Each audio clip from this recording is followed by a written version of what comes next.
Wait, what? Somehow managed to sign my first client. Sup everybody, so this is episode 2. Overview is I signed my first client, so let's talk about that. The whole process was actually quite funny. So a few days after I finished off with the previous video, I get on a phone call with this business owner, so let's call him Steve. Steve has been in the industry for quite a while, but he's recently started his own business. So I give him a call. As it turns out, he's on a 14-day free trial with another agency and he's not happy with the results. So I managed to get a hold of him on day 13 of the free trial. So basically I pitch him and talk about how my offer is just better than the previous agency, and we end up going on a 14-day free trial. Agency before already sold him on the importance of marketing and Facebook ads. The whole sales process was literally 2 10-minute phone calls. And to take it a step further, just to show how much of a small world it actually is, the guy who owned the agency was working for Steve before. Turns out that he's actually in the same program, the same training course as I am, which is actually quite funny. Even the first call we had with Steve, this is the call, turns out that the guy who was running ads for him, the agency, he wasn't qualifying the leads after he got them. So I'm not sure how much you know about Facebook ads, but a lot of the leads which come through are not going to be high quality leads. Let's say maybe 20 to 40% max are going to be good leads. So it's very frustrating for the client when he has to pick up the phone and the leads are either dead or low quality or are not exactly what he was looking for. My offer was, okay, I won't just give you the leads because anybody could get leads. I'm going to qualify leads on your behalf and set them straight into your calendar. Another way which I guess differentiated my services was via pay after results. He only had to pay me a percentage of the job he closed with the leads which I got him. Another thing I want to add in terms of the lead generation side of things, when you get the leads, speed to lead is very important. Yeah, the chance of you converting their leads, if you don't contact them in the first 5 minutes, exponentially just goes down. So it's good rule of thumb. As soon as you get the lead, you want to call them.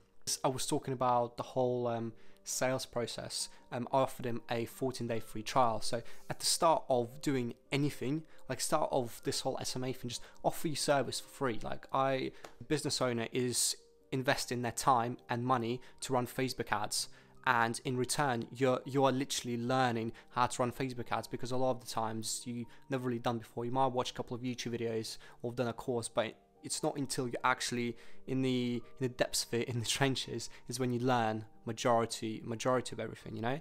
So learn service delivery for the first 2 to 3 clients. The way I see it is, the first time you gotta have a look at Facebook ads, you're gonna be panicking, you don't know what you're doing, you're not delivering results, blah blah blah. The second time you're doing, it's like, oh, okay, cool, I understand what I'm doing. The third time and the rest, you have some sort of system which you can optimize and just build on, you know. So, and that can be literally replicated. You can copy that system and plug it into the next business, and you know it's going to deliver results.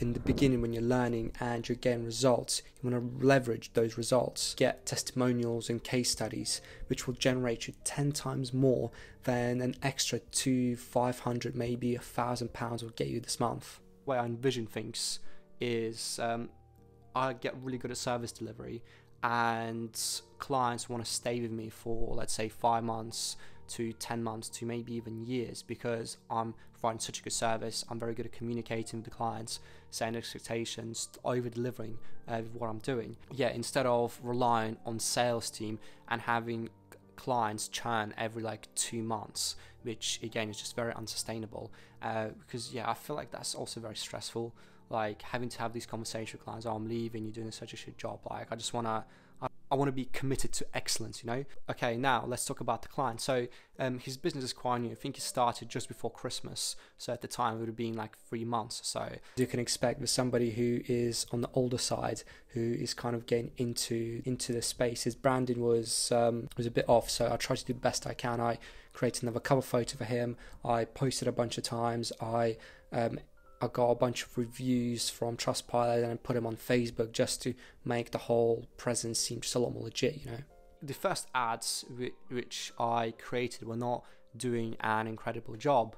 I tried to use Steve's photos at the start, but I just reverted to using AI photos because they just grabbed a lot more attention. Problem number 1, eventually when I did end up getting leads, the numbers which I got the autofill numbers were not great, like they're dead numbers basically.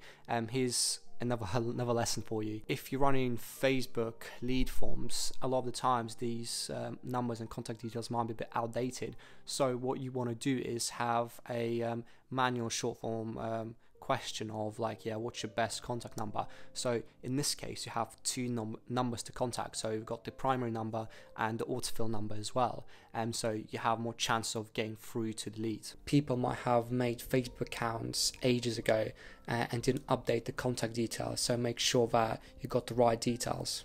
And after spending about £50 in ads, which is in the grand scheme of things is not a lot of money, client was asked, kept like texting me, it's like, oh, how's everything going? It's like, what leads are you getting? Which was, I guess, frustrating. But again, it's my fault for not saying like correct expectations. Yeah, I'm gonna come back to setting expectations a bit later on in the video. But here, I fully understand his frustrations because he was running a free trial with the previous agency. And he spent about what 250, 300 quid, and the results he got, the leads were not incredible, you know, so of course he just naturally would feel very frustrated, and in return obviously that would have kind of like overlaid on top of me, which is fine, you know, that's just the way it is. Obviously it'd be annoying, but you know, it is what it is. Another thing, because I was panicking so much, I was killing the ads way too quickly.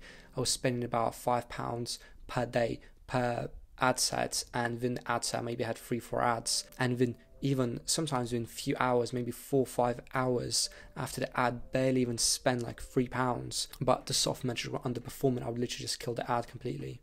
So now I'm frustrated, I'm panicking because the ads are just not performing, you know, and at that point I'm like, okay, cool, like the course, the training which I'm doing, I think it's incredibly good in a lot of areas, but one of the things it's not the best at is just their local lead gen, just Facebook ads module is just very outdated. Okay, cool. Since recording this video, they had a bunch of masterclasses which talk about service delivery, so kind of ignore this. So what was the solution to all of this? I enrolled myself in YouTuber University. Over the next 2 days after work, I end up basically like figuring out what Facebook ads are, maybe not that basic, but you know what I mean. So I spent about 10 hours just learning a lot about Facebook ads and figuring out what works, what doesn't, how to make certain things work and stuff. And then over that weekend, I learned crazy amounts about AI voiceover and what videos you can make and how you can actually leverage them. So yeah, I took that and I decided to apply it and just see where that went. And then as soon as I made those ads, you can see the unique click-through rate and all soft metrics going up, and then I'm starting to see all the leads coming through as well, which was really good. One of the ads I made only spent about £30-40, but yeah, with that I ended up getting 3 leads. So and then coming back to my advice, I wasn't really thinking too straight because I was just panicking, you know, so I wasn't thinking too much. I had, at the start, the lead form questions I had were just a bit too in depth. So I'm like, okay, cool, let me just get rid of the questions. I just have one, and then the autofill stuff as well. And apply the same logic to the AI voiceover because I didn't know if it's going to perform or not, even though I saw it perform. So I'm like, okay, what are the chances of it not performing? Like, I don't know. And yeah, so those 3 leads I end up getting, like, because the numbers were autofilled, like only got through to one of the leads, which is, yeah, crazy. Well, to be honest, like I'm over exaggerating, not crazy, that's just the way Facebook ads are. Let's say you get 100 leads, only 20% of those, being pessimistic, are going to be good leads you got to speak with. And then let's say your client goes out to do those quotes on those 20 leads. Let's say only 20 to 50% of them he's got to convert. So yeah, when you think about it like that, it's just some numbers. Just general ballpark, general like kind of numbers you want to think about. In reality, like the chances are the client's probably going to do a lot better and you're going to do a lot better, but yeah, it's just the way the cookie crumbles, you know. Next learning point for me is actually contacting leads. There's one lead I got which seemed like quite an interested lead, you know. I called them up the first day and they're like, oh sorry, I'm really busy, can you call me back tomorrow? I'm like, okay, cool, what time? It's like, okay, this is the time I'm going to call you.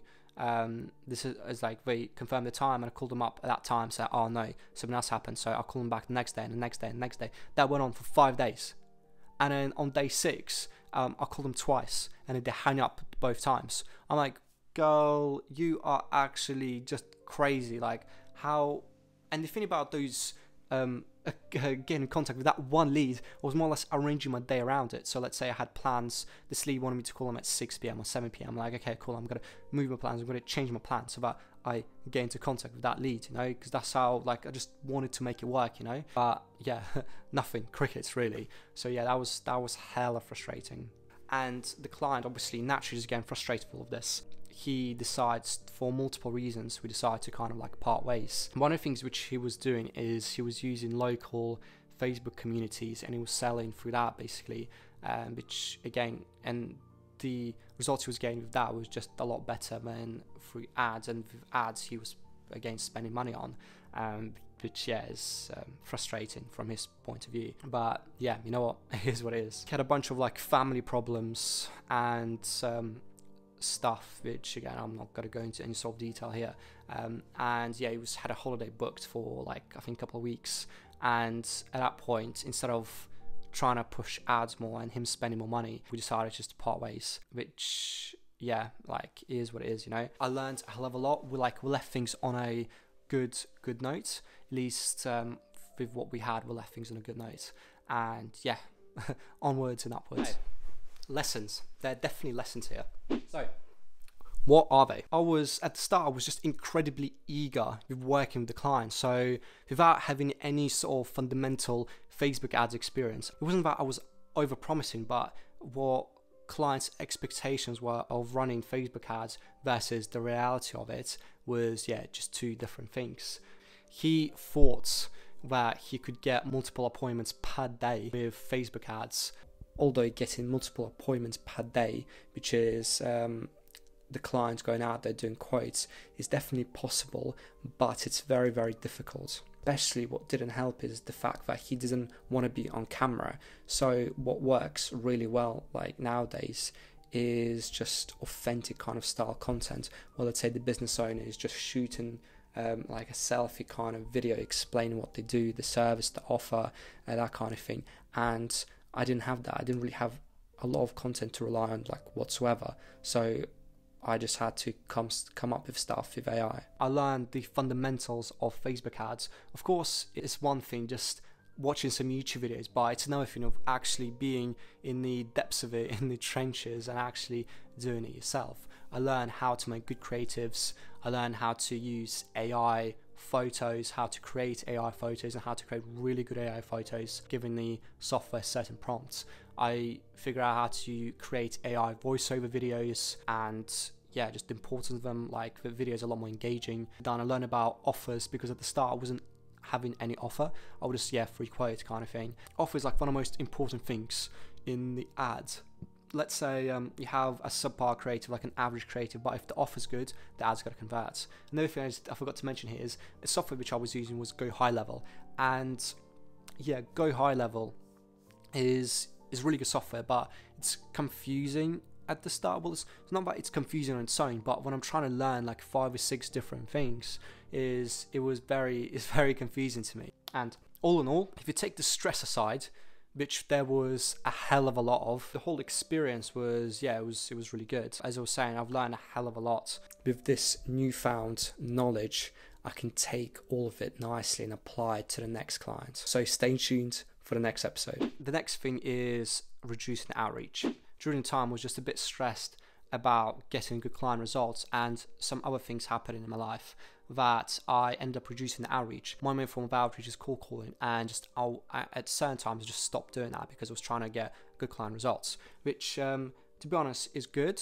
But the thing I'm focused on is delivering really good results. But once you know the basics, which will probably take about 20 hours to learn, so just a weekend basically, and it'll probably take another 20 hours of just trial and error. So don't stop the outreach. It's easy to let a few days go past, and before you know it, it's been a month. Again, the lesson I definitely didn't learn, and to be honest, as of recording this, I still haven't learned. And again, I will come back to it in the following episodes. So reducing the outreach, the effect of it, you're not going to feel right from the get-go, because you probably already have meetings in your pipeline, which I did. For that week, I ended up having, I think, 5 meetings in the pipeline set, but The problem here is that every single one of those meetings were no-shows, which, yeah, is just absolutely crazy, really. Yeah, was the call? I think the call calls were alright. Like, I don't think they were that bad, but like, yeah, just got like 5 no-shows, which in the niche I'm at, that's quite common. Yeah, let's talk about how I can reduce the no-shows. And the whole no-show is just very frustrating because you confirm them, you send them a message, you call them saying like, oh, you're going to be available today, or do you want to reschedule? And they're like, oh yeah, I'm free, whatever. And you end up doing like, say, 20 minutes to 30 minutes of prep before the call, and they just don't show up. So a lot of the time, I wouldn't say you're wasting time, because you're getting better at preparation for the calls, or the sales calls, or which is fine in the beginning, but over time it gets hella annoying. Coming back to no-shows, yeah, frustration. So what can you do about that? During the call, you want to have a conversation like 5-10 minutes, and then get them to confirm that they are definitely available for that time. And then you want to have some sort of automated sequence, whether go high level or Calendly, what confirms the meeting, and then have automations to remind them about the meeting, maybe one 24 hours before and another one an hour before. Bonus tip, if you have some testimonials to show, that would be really good to go in that sequence. You want to, after doing the call, you want to confirm their email, you want to confirm their personal number, so you can send them a message on WhatsApp. And on the day of the call, you want to give them a call, just confirm. It's like, oh, by the way, Steve, are you still available at 2 p.m. today, or do you want to reschedule, or is there going to be a better time? It's like, oh, no, I'm free, like blah, blah, blah. Okay, but the biggest point here is don't stop the outreach. This is a lesson which I wished I would have learned then, but in reality, in the next episode, you see that I don't actually learn that lesson for multiple reasons, and I get to relearn that lesson, you know, which is good. It's like, what's that saying is, a lesson will be taught to you again and again until it's learned. So yeah, this lesson will be taught to me again and again until I've learned. And yeah, hopefully by the end of those 3 months I would have learned it. I'm reading this, so this is actually the whole thing is actually quite funny. So this is a 2-second change which will potentially save you a lot of money. I forgot to mention this in the last episode, but if you're using an Apple phone and you have, obviously, you gotta have an Apple ID. I set up my Apple ID like a while ago when I got the iPhone, and the Apple ID photo I had was this random like bit emoji, or like an emoji which you create of yourself. And this emoji had blue skin and had like really funky hair, so it kind of looked like an avatar, or looked like a Smurf basically. And I didn't clock that A, I even had it up, and B, that other people can see this icon next to my name when I text them. So this might probably explain why I got a bit more no-shows than I anticipated, you know? This is not the 80-20, but it's still a fact, you know? Yeah, even though, like, how did I clock this? So when I was having my face-to-face meeting, I realized that he was showing me something, and like through text what I sent him, and I saw that this emoji, and that emoji wasn't just like a plain emoji. The emoji had like a funny expression. The emoji was going like this, you know. So yeah, it was just a bit embarrassing, really. Well, I don't really get embarrassed that easily, but it was a bit funny. And yeah, as soon as after that meeting, I realized like, oh damn, okay, cool, I should probably change that emoji to like a presentable photo, which I have. So yeah, here you go. And one last thing, I don't really know if I want to talk about it, but you know, it was definitely part. It's part of the journey, so I want to include just everything in here, well, as much as I can, really. But towards the end of week 4 of this whole challenge, my granddad ended up passing away, which was, yeah, it was quite tough. After the second thought, when I was editing the video, I'm just going to cut out the next section of the video, because yeah, I'm not sure how relevant it is, and like, yeah, I don't know, I don't feel like I'm not sure how comfortable I am talking about all of this, you know. I ended up having more or less like a week off outreach, and yeah, I kind of slowed things down, because yeah, to be honest, I didn't really want to be focused on SMA whatsoever at that point. Okay, and on this note, that's going to be end of episode 2. So on episode 3, we are going to get our first paying client, and yeah, so a lot to look forward to, and all the lessons learned along the way. See you later.